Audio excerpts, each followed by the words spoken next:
Good morning, good evening, wherever you are. I hope you will be enjoying this session today. We will be talking about animals from the Bible. We will talking about the hunters and the hunted. The hunters are the bear, fox, the jackal, leopard, the lion, and the wolves. The hunted are the deer, the rock aurochs, which we call conies in these days, sheep and goats, cattle, herd, and flocks. We will also be talking about beasts of burden in the Bible. And let us get into it by starting with the hunters. We will begin with the bear. The brown bear was quite common in the hilly and wooded parts in Israel in the Bible times. Bears will eat almost anything. They usually live on fruits, roots, eggs, bees, and ants' nests. But when they are hungry, they might take a lamb from the flock. David is a shepherd who protected his flock against them. And the Bible tells how bears attack a mob that were jeering the people of Elijah. The Syrian bear still lives in the Middle East. You can read more about this in 1 Samuel 17, verse 34 to 36, or 2 Samuel 17, verse 8. Now let's talk about the fox. These are smaller cousin to the wolf. Fox who hunts alone, likes fruit, and often damages low vines. Jackal go about in packs, scavenging at night. The foxes in the Bible of Solomon were probably jackals in those days, and you can find out more about that in Judges 15, verse 4. Now let's move on to the leopard. The leopard in the Bible mentioned, which was well known in Israel in the Bible times. Its spotted coat helps to creep up on its kill unseen. Even in the open, it's hard to spot the leopard. And we can find out more about this in Jeremiah 13, verse 23. The lion is mentioned many times in the Bible, although in the New Testament times it was rare in Israel. Kept lions as pets. Enjoy lions hunt with their nobles. Lions live in the thickest of the Jordan Valley and could be a danger to flocks and humans. The strength and courage of the lion made him a symbol of power, and so Jesus himself is called the Lion of the tribe of Judah. Find out more about this in Daniel 6, verse 16 to 24, or Revelation 5, verse 5. Now let's talk about the wolf. The wolf is fierce and dangerous hunters which usually feed on smaller animals, but it will also attack and kill deer, sheep, or even cattle. The Bible speaks of cruel and evil leaders as wolves, and Jesus described his followers as sheep among wolves, and that is a dangerous description. Read more about it in Matthew 7, verses 15, Luke 10, verse 3. And those were the hunters. Now let's go to the hunted. Their gentle, graceful animals provide the Bible writers with a picture of swiftness and gentleness.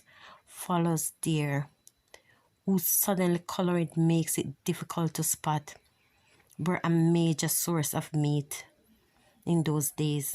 And you can read more about the deer in Deuteronomy 12, verse 15, Songs of Solomon 2 from verse 8 to 9. Rock aurochs, as we would call them now, conies, was a small and shy animal about the size of a rabbit with neat ears and no tail. The aurochs lives in conies in the rocky places, and it is also a source of meat in those days. Proverbs 30, verse 26. Now let's talk about the cattle. Long before Abram came to Canaan, herds of cattle were kept to provide milk, meat, and leather from their skins. The ox pulled the farmer's plow and sledge. The cattle the man wealth was reckoned by the numbers of cattle and sheep he owned in the east. It was famous for its cattle, the Jordan. Genesis 1 verse 24 or Leviticus 1 verse 2. Sheep and goats from a very early time before was settled farming normal for their flocks, sheep and goats for milk, cheese, meat, and clothes. Goat skin were the standard water buckle. Goat ear was woven into strong cloth for tents. Wool from the sheep was spun and woven into warm cloaks and tunics. Both sheep and goats were killed in the tabernacle and temple as sacrifices.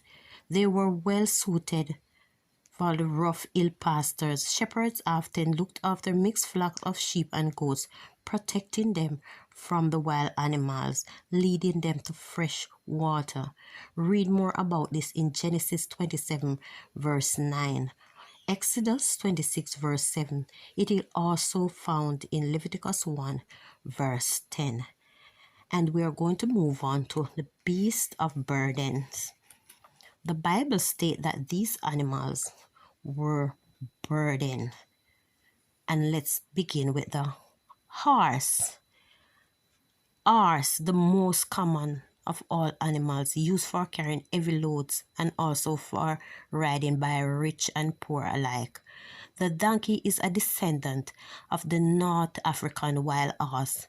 The mule is crossbred from a donkey and a mule, and the horse. Both horse and mule were run and live much rougher in the country areas. The horse is the hero of the story. Last Saul vital meeting with Samuel, and it is the horse which Jesus rode to Jerusalem on the Palm Sunday as the king is coming in peace. Numbers 22 verse 1. You can also find this in Matthew 21 verse 1 to 11. Camel in the Old Testament, usually 100 Abraham camel, invaluable to desert. It can live and pour food and go for several days without drinking. In ordinary days, it can carry about 400 pounds, 180 kilometer as well as a kilogram, as well as a rider. Camel are mentioned in the story of Abraham, Jacob, and Job. The Israelites were not allowed to eat camels back in the days. You can read up more about that in Genesis 12 verse 16 or Job 1 verse 3. The horses in Bible times were owned only by the rich. They were not kept in Israel until David's days. The country geographical position made Solomon convenient middleman trading in chariots from Egypt and horses from Turkey. The horses was the weapon of war and stood for power in those days. You can read more about it in Exodus 14 verse 23 or Joshua 11 verse 4. And here we end these sessions. Catch me again and we'll be talking more about these things from ancient days.